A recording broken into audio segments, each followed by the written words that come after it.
वह एक अच्छी कलीसिया अगुआ है। वह दूसरों के मन में अच्छी छवि बनाने के लिए अक्सर देर रात तक काम करती है। अपनी उत्पादकता कम हो जाने पर भी वह काम करने के लिए खुद को मजबूर करती है। परमेश्वर के वचनों के खुलासे से वह इस किस्म के कष्ट को एक झूठी छवि के रूप में देख पाती है। सतही अच्छा व्यवहार सत्य पर अमल करना नहीं है। परमेश्वर के वचनों का अनुसरण करना, दिखावा ना करना, उसके जीने का एक आजाद तरीका होता है।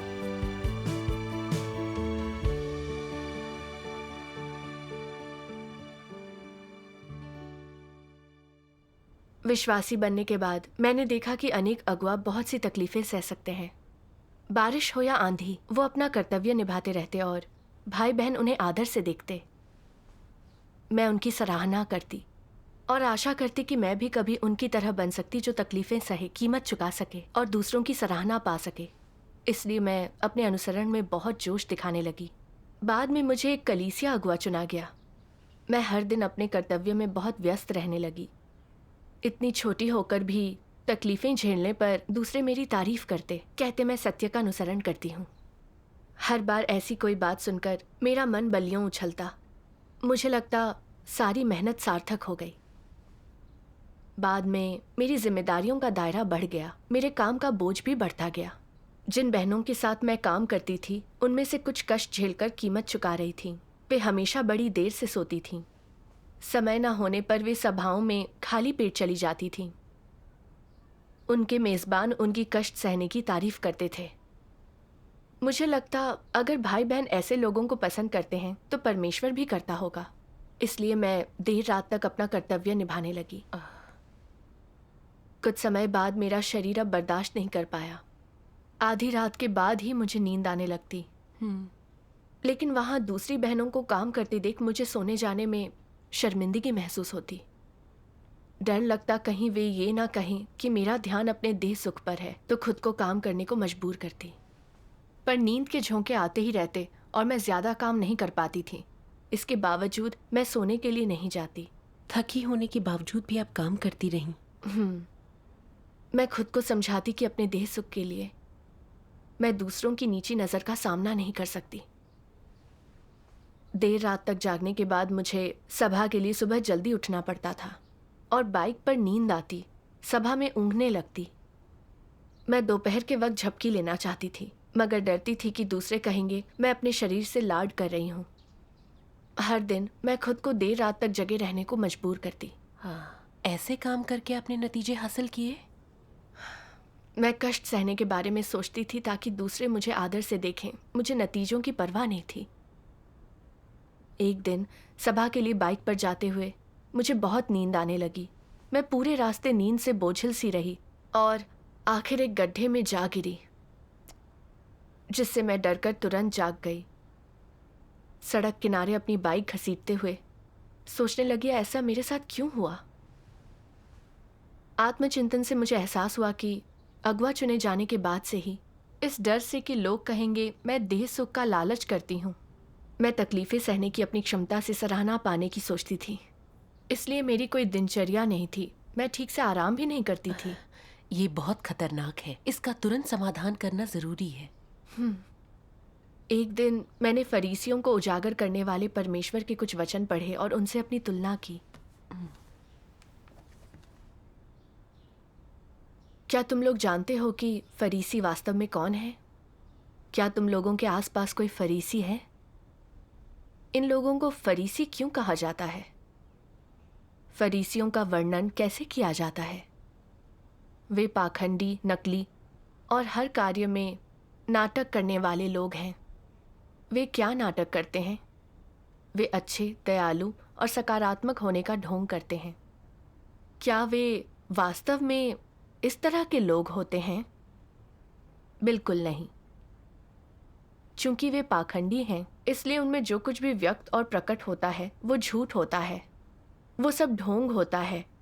ये उनका असली चेहरा नहीं। उनका असली चेहरा कहाँ छिपा होता है? वह उनके दिल की गहराई में छिपा होता है, जो दूसरे नहीं देख सकते। बाहर सब नाटक होता है, सब नकली होता है, वे लोगों को मूर्ख बना सकते हैं लेकिन परमेश्वर को नहीं। अगर लोग सत्य का अनुसरण नहीं करते, परमेश्वर के वचनों का अभ्यास नहीं करते, तो वे वास्तव में सत्य नहीं समझ सकते। इसलिए उनके शब्द कितने भी अच्छे क्यों ना हो, वे सत्य की वास्तविकता नहीं होते, बल्कि सिद्धांत के शब्द होते हैं। कुछ लोग केवल सिद्धांत बोलने पर ध्यान देते हैं, उच्चतम उपदेश देने वाले की नकल करते हैं, जिसके परिणाम स्वरूप कुछ ही वर्षों में उनका सिद्धांत का पाठ उच्च हो जाता है और वे लोगों द्वारा सराहे और पूजे जाते हैं, जिसके बाद वे खुद को छिपाने लगते हैं, अपनी कथनी करनी पर बहुत ध्यान देते हैं और स्वयं को खास तौर पर पवित्र और आध्यात्मिक दिखाते हैं। वे इन आध्यात्मिक सिद्धांतों का प्रयोग खुद को छिपाने के लिए करते हैं। वे जहाँ भी जाते हैं बस इन्हीं चीज़ों के बारे में बात करते हैं, ऊपर से आकर्षक लगने वाली चीज़ें जो लोगों की धारणाओं के अनुकूल होती हैं, लेकिन जिनमें सत्य की कोई वास्तविकता नहीं होती। और इन चीज़ों का प्रचार करके जो लोगों की धारणाओं और रुचियों के अनुरूप होती हैं, वे बहुत लोगों को धोखा देते हैं। दूसरों को ऐसे लोग बहुत ही धनपरायण और विनम्र लगते हैं, लेकिन ये नकली होता है। वे सहिष्णु, धैर्यवान और प्रेम पूर्ण लगते हैं, परंतु ये ढोंग होता है। वे परमेश्वर से प्रेम करने का नाटक करते हैं। दूसरे लोग इन्हें पवित्र समझते हैं, लेकिन ये झूठ होता है। सच्चा पवित्र व्यक्ति कहाँ मिल सकता है? मनुष्य की पवित्रता नकली होती है, वो सब एक नाटक होता है। वे परमेश्वर के प्रति वफादार दिखते हैं, लेकिन वे दिखावा कर रहे होते हैं। जब कोई देखता नहीं तो वे वफादार नहीं होते और अनमने होकर काम करते हैं। ऊपर से वे परमेश्वर के लिए खपते और परिवार व करियर छोड़ देते हैं, लेकिन चुपके से क्या करते हैं? वे परमेश्वर के लिए काम करने के नाम पर कलीसिया से मुनाफा कमाते हुए और गुप्त रूप से चढ़ावे चुराते हुए कलीसिया में अपना उद्यम और कारोबार चलाते हैं। दरअसल ये लोग आधुनिक पाखंडी फरीसी हैं। आमीन। आमीन। परमेश्वर के वचनों में हुआ खुलासा मेरे लिए तकलीफ देह था। मैं ठीक फरीसियों जैसी ही पेश आ रही थी। वे अपने सतही व्यवहार से दिखावा करना पसंद करते थे, जानबूझकर नुक्कड़ों पर प्रार्थना करते ईश वचन फैलाते थे ताकि लोग समझें कि वे परमेश्वर से प्रेम करते हैं, लेकिन वे परमेश्वर के वचनों पर बिल्कुल भी अमल नहीं करते थे। वे ये चीज़ें सिर्फ दिखावे और सराहना पाने के लिए करते थे। सही है। मैं भी वैसी ही थी। मैं सतही अच्छे व्यवहार पर ध्यान देती थी ताकि भाई बहन मेरे बारे में अच्छा सोचें। दूसरे लोगों को कर्तव्य में कष्ट सहने, कीमत चुकाने में समर्थ और सबकी सराहना पाते देखकर मैं भी वैसी बनना चाहती। जब मुझे अगवा बनने के लिए चुना गया तो दूसरी बहनों को देर रात तक काम करते देख मैं देर रात तक जगने के लिए खुद को मजबूर करने लगी ताकि उनसे न पिछड़ूं। चाहे जितनी भी नींद आए मैं काम करती रहती। खुद को तकलीफ सहने लायक दिखाने के लिए मैं दोपहर की झपकी लेने की हिम्मत भी नहीं करती थी। मैं हर मोड़ पर खुद को छिपाती, अच्छे काम का दिखावा करती जिससे भाई बहन सराहना करें। कष्ट सहना और खुद को खपाना बिल्कुल नकली और छल कपट था। मैं फरीसियों के रास्ते पर चल रही थी। इससे परमेश्वर को नफरत कैसे ना होती? परमेश्वर के खुलासे के बिना हम नहीं समझ पाएंगे कि कष्ट झेलने के पीछे लोगों के बुरे मंसूबे होते हैं। ये पाखंड है जिसकी परमेश्वर निंदा करता है। बिल्कुल।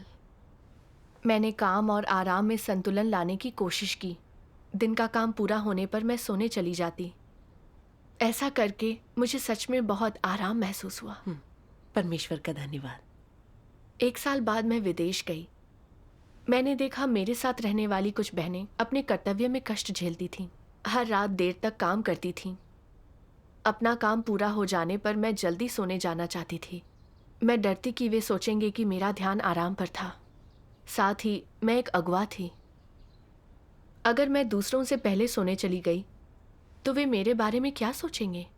वे कह सकते हैं मैं कष्ट नहीं सह सकती और अपने कर्तव्य का बोझ नहीं उठाती। ऐसा सोचकर मैं फिर से नाटक किए बिना और उनके साथ देर रात तक जागे बिना नहीं रह सकी। लेकिन रात 1 बजे के बाद मुझे नींद आने लगती। वे मुझसे कहते मुझे जल्दी सो जाना चाहिए, लेकिन मैं खुद को जगाए रखती और कहती मैं ठीक हूँ, थोड़ी देर बाद सो जाऊंगी।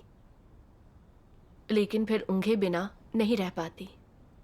कभी कभी मैं अपनी नींद रोक नहीं पाती तो सिर मेज पर रखकर थोड़ी देर झपकी ले लेती, मगर इससे मन अशांत हो जाता मुझे फिक्र होती कि दूसरे मेरे बारे में क्या कहेंगे, तो मैं फिर से काम करने उठ जाती। ऐसा दिखावा बहुत थकाऊ होता है। सही कहा। ये दिखाने के लिए कि मैं जिम्मेदारी उठाती हूँ, मैं देर रात जानबूझकर कोई सामूहिक संदेश भेज देती, ताकि सब जान लें मैं कितनी देर तक जगी रही और कर्तव्य निभाती रही। सेहत की कुछ समस्याओं के कारण मैं कुछ गोलियां खरीदना चाहती थी, पर सोचती कि दूसरे लोग क्या कहेंगे, वे सोचेंगे मैं देह सुख को संजोती हूँ। इसलिए मैंने गोलियां नहीं खरीदी।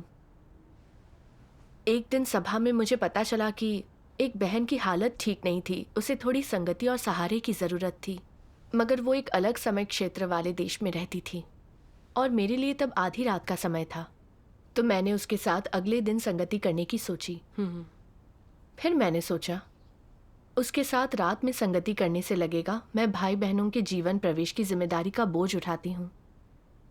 इसलिए मैंने उस बहन को फ़ोन लगाया और रात 2 बजे से पहले संगति खत्म नहीं की। उसने मुझसे कहा, आपके लिए बहुत रात हो चुकी है, आपको सोना चाहिए। देर रात तक जागना आपकी सेहत के लिए ठीक नहीं है। उसकी बात सही थी। उसकी ये बात सुनकर मैं बहुत खुश हुई। ये शारीरिक रूप से असुविधाजनक था, मगर बेकार नहीं गया, क्योंकि इससे उसने सोचा मुझे जिम्मेदारी का एहसास था और मैं कर्तव्य का बोझ उठाती थी। कर्तव्य के लिए थोड़ी कीमत चुकाना अच्छी बात है, लेकिन मंशा अगर सराहना पाने की हो तो वो सही नहीं है। तब मैं इस पर आत्मचिंतन नहीं कर रही थी। मुझे सेहत की ढेरों समस्याएं होने लगी। एक डॉक्टर ने मुझे बताया कि ये नींद की कमी के कारण थी। मैंने अनदेखी कर वैसे ही काम करती रही। एक उच्च अगुआ मुझे हमेशा याद दिलाती थी कि मुझे देर तक नहीं जागना चाहिए और मैं जल्दी सोकर उठ जाऊं तो काम नहीं रुकेगा। हाँ, मैंने सोचा कि अगर मैं जल्दी सो गई तो दूसरे सोचेंगे कि एक अगुआ के रूप में मैं मुश्किलें नहीं झेल सकती हूँ, फिर क्या वे मुझे आदर से देखेंगे? मैंने अगुआ की बातों पर ज्यादा ध्यान नहीं दिया। जब एक बहन ने देखा मेरी तबीयत ठीक नहीं थी तो बोली, आपके मन में बहुत सी बातें चल रही हैं, सुलझाने को इतनी समस्याएं हैं, इतना तनाव है, इससे सेहत बिगड़ रही है। अगुआ के रूप में आपकी बहुत सी चिंताएं होती हैं। उसकी ये बात सुनकर मैं बहुत खुश हो गई। मुझे लगा दूसरों की स्वीकृति के लिए मेरी चुकाई हुई कीमत, मेरा झेला हुआ कष्ट सार्थक है। आपने अपने बारे में समझ कब हासिल की? मैंने परमेश्वर के वचनों का एक अंश पढ़ा, जिससे मुझे उस गलत राह की थोड़ी समझ मिली जिस पर मैं चल रही थी। मसीह विरोधी सत्य के सिद्धांतों के अनुसार कार्य नहीं करते। वे कभी सत्य का अभ्यास नहीं करते, जो कि एक मसीह विरोधी की सबसे मुखर अभिव्यक्ति है। हैसियत और प्रतिष्ठा के अलावा, आशीष और पुरस्कार पाने के अलावा, वे केवल दैहिक सुख और हैसियत से जुड़ी चीज़ों के पीछे भागते हैं। और ऐसी स्थिति में वे स्वाभाविक रूप से गड़बड़ी पैदा करते हैं। ये दिखाता है कि वे जिनके पीछे भागते हैं, जैसा उनका व्यवहार है और जो कुछ उनमें उजागर होता है, वे चीज़ें परमेश्वर को नापसंद हैं। और ये सब सत्य का अनुसरण करने वाले लोगों का तौर तरीका और व्यवहार तो बिल्कुल नहीं होता। उदाहरण के लिए कुछ मसीह विरोधी जो पौलुस की तरह होते हैं, वे कार्य करते समय कष्ट उठाने का संकल्प लेते हैं, पूरी रात जागकर बिना खाए पिए काम करते हैं, अपनी शारीरिक आवश्यकताओं को काबू में रख सकते हैं, अपनी बीमारी और परेशानी को वश में रख सकते हैं। ये सब करने का उनका उद्देश्य क्या होता है? ये सब इसलिए कि सब देखें कि वे परमेश्वर के आदेश के लिए खुद को दरकिनार कर आत्मत्याग कर सकते हैं। उनके लिए कर्तव्य ही सब कुछ है। वे ये सब दिखावा लोगों के सामने करते हैं। वे इसका पूरा प्रदर्शन करते हैं। जब आराम करना चाहिए तब नहीं करते, बल्कि देर तक काम करते हैं, जल्दी उठते हैं और देर से सोते हैं। लेकिन सुबह से शाम तक इस तरह खुद को थकाकर भी मसीह विरोधियों की कार्य कुशलता और काम की प्रभावशीलता का क्या हाल होता है? ये बातें तो उनकी सोच के दायरे से ही बाहर होती हैं। उनका यही मकसद है कि वे ये सब लोगों के सामने करें, लोग उनका कष्ट देखें और कैसे परमेश्वर के लिए खपने के लिए खुद को भूल जाते हैं। वे ये तो सोचते ही नहीं कि वे जो कर्तव्य निभा रहे हैं वो सत्य के सिद्धांतों के अनुसार हो भी रहा है या नहीं। वे इसके बारे में थोड़ा भी नहीं सोचते। वे यही सोचते हैं कि सभी लोग उनके अच्छे व्यवहार को देख रहे हैं या नहीं, सबको इसकी जानकारी हो रही है या नहीं। क्या उन्होंने हर एक पर अपनी छाप छोड़ दी है? और क्या ये छाप उन सभी में प्रशंसा और स्वीकार्यता का भाव पैदा करेगी? क्या ये लोग जाने के बाद उन्हें शाबाशी देंगे और उनकी प्रशंसा करते हुए कहेंगे, ये लोग कष्ट सह सकते हैं? इनकी सहन शक्ति और असाधारण दृढ़ता की भावना हम में से किसी के बस की बात नहीं। ये लोग सत्य का अनुसरण करते हैं, कष्ट सहकर भारी बोझ उठा सकते हैं। ये लोग परमेश्वर के घर के स्तंभ हैं। ये सुनकर मसीह विरोधी संतुष्ट हो जाते हैं। मन में सोचते हैं, मैं कितना चतुर हूँ जो ऐसा दिखावा किया। ऐसा करके मैंने कितनी चालाकी की। मुझे पता था कि लोग सिर्फ बाहर की चीज़ें देखते हैं, लोगों को यही पसंद है। मुझे पता था ऐसे पेश आने से स्वीकृति मिलेगी, शाबाशी मिलेगी।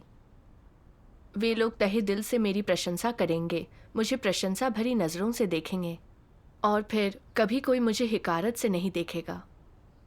अगर कभी उच्च को पता चल भी गया कि मैं असली काम नहीं कर रहा और मुझे हटा दिया गया, तो निसंदेह बहुत से लोग मेरे समर्थन में खड़े हो जाएंगे जो मेरे लिए रोएंगे, रुकने का आग्रह कर मेरे पक्ष में बोलेंगे।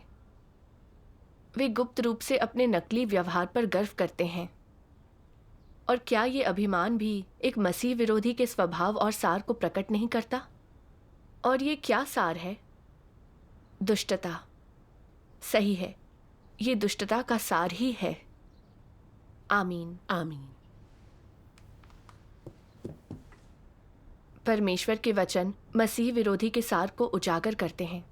वे झूठे दिखावे के लिए कैसी भी चाल चल सकते हैं ताकि वे दूसरों को काबू कर सराहना पाने के लक्ष्य को हासिल कर सकें। हाँ, वे अपना कर्तव्य जानबूझकर टालते रहते हैं, देर रात तक जागते हैं, सुबह जल्दी उठते हैं ताकि ऐसा लगे कि वे परमेश्वर को समर्पित हैं। वे काम करते रहते हैं, खाना सोना भूल जाते हैं, शारीरिक ज़रूरतों की अनदेखी करते हैं ताकि लोग उनकी सराहना कर उनसे प्रेम करें। आखिर में वे लोगों को खुद के करीब लाते हैं। परमेश्वर ऐसे व्यवहार से घृणा करता है, उसकी निंदा करता है। हाँ, परमेश्वर के वचनों की रोशनी में खुद को देखकर मेरा दिल दहल गया। मैं एक मसीह विरोधी जैसी ही पेश आ रही थी। चाहती थी कि दूसरे देखें मैं मुश्किलें सह सकती थी। मैं खुद से लाड नहीं करती थी। चाहती थी वो मेरे अच्छे अगुआ होने को सराहें। तो मैं काम, आराम और भोजन के समय में दिखावा करने की भरसक कोशिश करती। आराम के समय में आराम नहीं करती। मेरे काम के लिए ज़रूरी न होने पर भी मैं जानबूझकर देर रात तक जागी रहती। सेहत की कुछ समस्याएं आने पर भी मैं ऐसा ही करती रही। मुझे डर था कहीं लोग ये ना कहे कि मैं देह सुख की बहुत परवाह करती हूँ, तो मैंने अपनी शारीरिक ज़रूरतों की परवाह नहीं की या पोषक गोलियां तक नहीं खरीदी। मैं कष्ट सहकर, कीमत चुकाकर खुद को चोरी छिपे स्थापित कर रही थी ताकि दूसरे सोचें कि मैं सत्य का अनुसरण करती हूँ, अपना कर्तव्य मेहनत और लगन से निभाती हूँ, एक अच्छी अगुआ हूँ, फिर वे मेरा ज़्यादा सम्मान करेंगे। मेरे सारे प्रयासों के पीछे नकलीपन और छल कपट था। मैं दूसरों को गुमराह कर खुद को अच्छा दिखा रही थी। मैं इस तरह काम नहीं करना चाहती थी, तो मैंने प्रायश्चित कर परमेश्वर से प्रार्थना की। आमीन। मैंने आत्मचिंतन किया, मैं तकलीफ़ें झेल सकने वाली दिखने पर इतना ध्यान क्यों दे रही थी।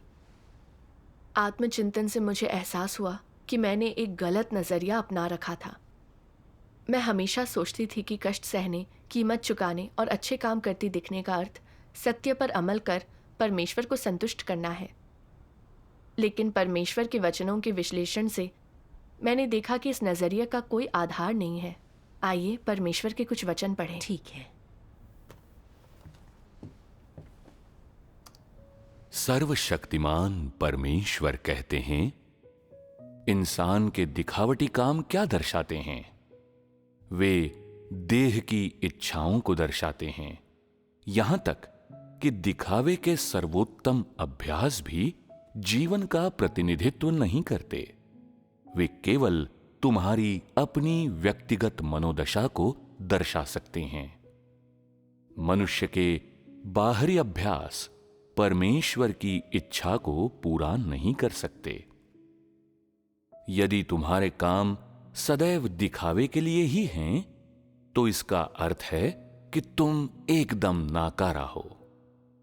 ऐसे लोग किस तरह के होते हैं जो दिखावे के लिए तो अच्छे काम करते हैं, लेकिन वास्तविकता से रहित होते हैं। ऐसे लोग सिर्फ पाखंडी, फरीसी और धार्मिक शख्सियत होते हैं।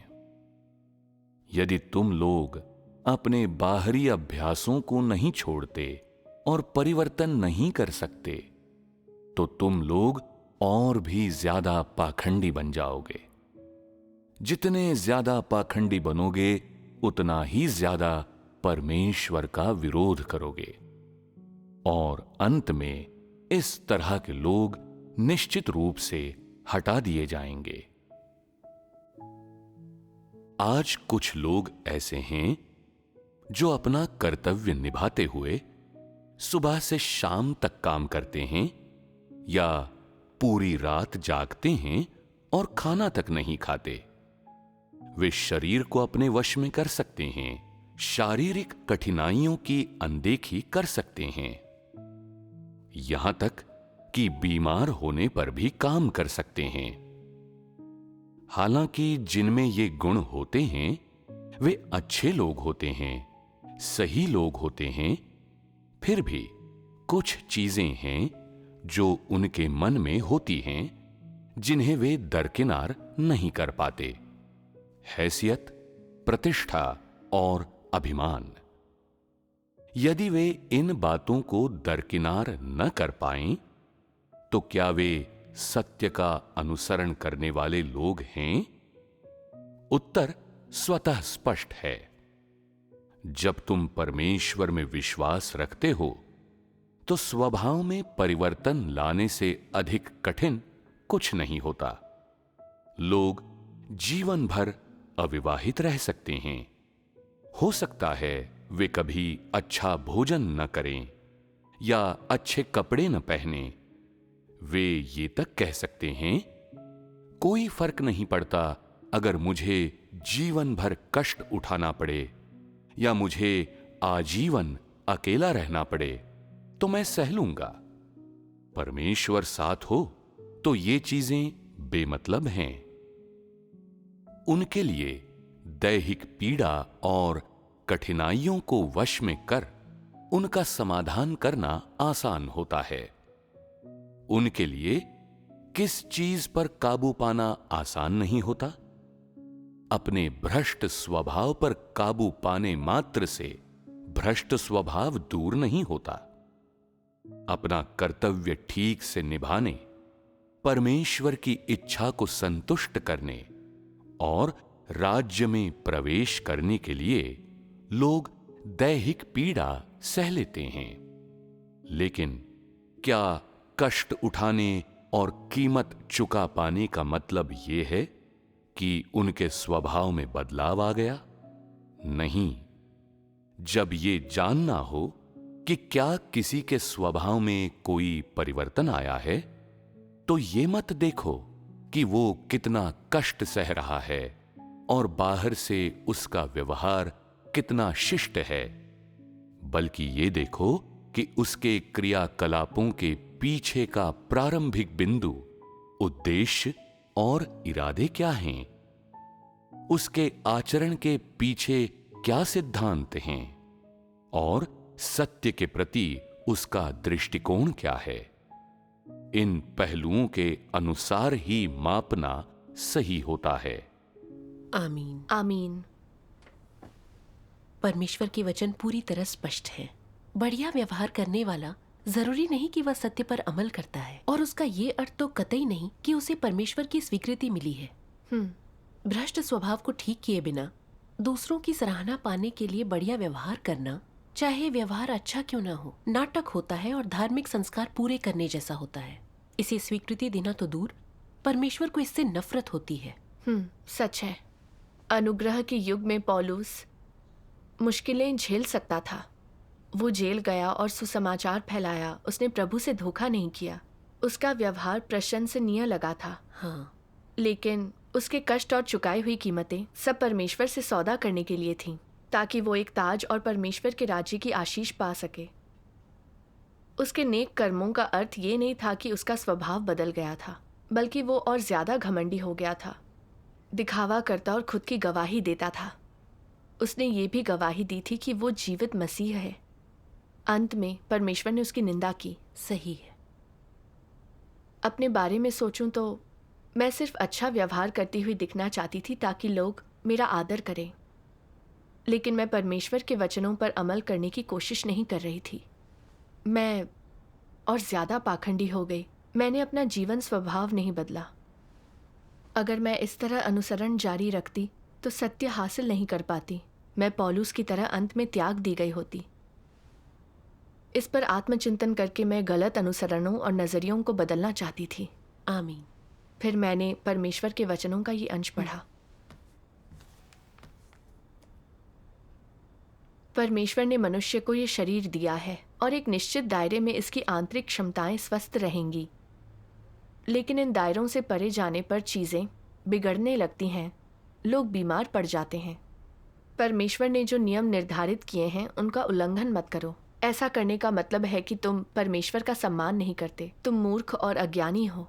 यदि तुम इन नियमों का उल्लंघन करते हो और भटक जाते हो तो परमेश्वर तुम्हारी रक्षा नहीं करेगा, तुम्हारी जिम्मेदारी नहीं लेगा। परमेश्वर ऐसे व्यवहार से घृणा करता है।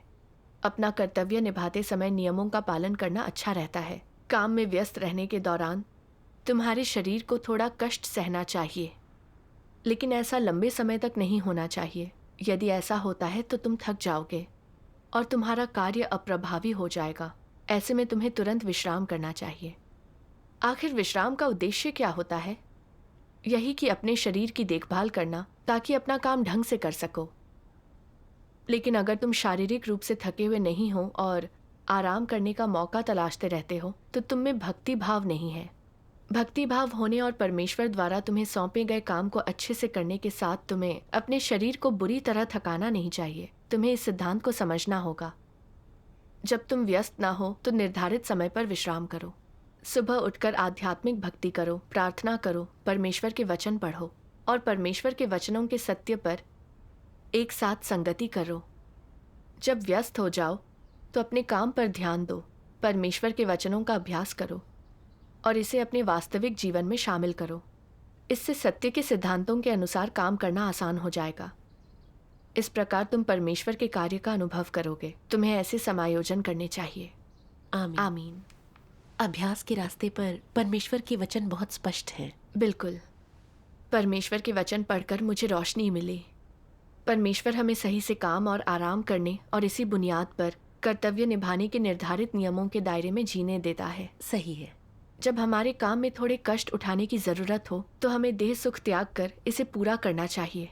जब हमें देर रात तक जागने की ज़रूरत ना हो तो सही समय पर काम करना चाहिए। एक सामान्य हालत बनाए रखनी चाहिए, तभी अपने कर्तव्य में प्रभावी होंगे। बिल्कुल। अगर हम अपना कर्तव्य परमेश्वर के नियमों के आधार पर निभाएं और सत्य खोजें तो स्वाभाविक रूप से अपने कर्तव्य हासिल करेंगे। सच है। मैंने बाइबल के इस अंश पर विचार किया। तू परमेश्वर अपने प्रभु से अपने सारे मन, प्राण और बुद्धि के साथ प्रेम रख। बड़ी और मुख्य आज्ञा तो यही है। आमीन। परमेश्वर चाहता है कि हम कर्तव्य में उसकी इच्छा का ख्याल रख जिम्मेदारी का बोझ उठाएंगे और पूरी लगन से अपना कर्तव्य निभाएंगे। इससे ही परमेश्वर की स्वीकृति मिलेगी। आमीन। ये सोचकर कि परमेश्वर ने हमें ये मार्ग दिए हैं, मैं समझ सकी मैं कितनी बेवकूफ़ थी। परमेश्वर के वचन बहुत स्पष्ट हैं, लेकिन मैंने इन पर अमल नहीं किया। मैं अपनी धारणाओं के आधार पर पेश आ रही थी, बहुत से बेमानी कष्ट झेल रही थी। फिर मुझे एहसास हुआ कि अच्छे बर्ताव के बजाय मुझे परमेश्वर की जांच पड़ताल स्वीकारनी चाहिए। लोगों की राय की न सोच, सब परमेश्वर के सामने करना चाहिए। मुझे अपने कर्तव्य में बस यही करना है। हाँ। सभाओं में मैं विश्लेषण करने लगी कि मैं कैसे रास्ता भटक गई थी, मेरी सोच की समस्याएं क्या थी, ताकि दूसरे इसे समझ सकें। मैंने परमेश्वर के वचनों पर अमल कर नाटक करना छोड़ दिया। जब अपना काम पूरा करके मैं जल्दी सोना चाहती मगर देखती कि भाई बहन अभी भी कुछ कामों में व्यस्त थे तो मुझे फिक्र होती कहीं वे ये ना सोचें कि मैं आलसी और आराम पसंद हूँ। ये एहसास होने पर मैं फिर से दिखावा कर रही थी। मैं प्रार्थना कर अपना देह सुख त्याग देती। कोई ज़रूरी काम हाथ में न होने पर मैं सामान्य काम और आराम करती। समय के साथ मैंने ये फिक्र करना छोड़ दिया कि दूसरे लोग मुझे किस नज़र से देखते हैं। तब मुझे बड़ी राहत महसूस हुई। सचमुच। अनुभव से मैं जान सकी कि सिर्फ परमेश्वर के वचन ही जीवन में कर्म करने की दिशा और सिद्धांत हैं, और इसके अनुसार चलने से बड़ी राहत मिलती है। हमेशा दिखावा करने और ऐसे थकाऊ और दर्दनाक तरीके से जीने की कोई जरूरत नहीं। सही है। परमेश्वर का धन्यवाद।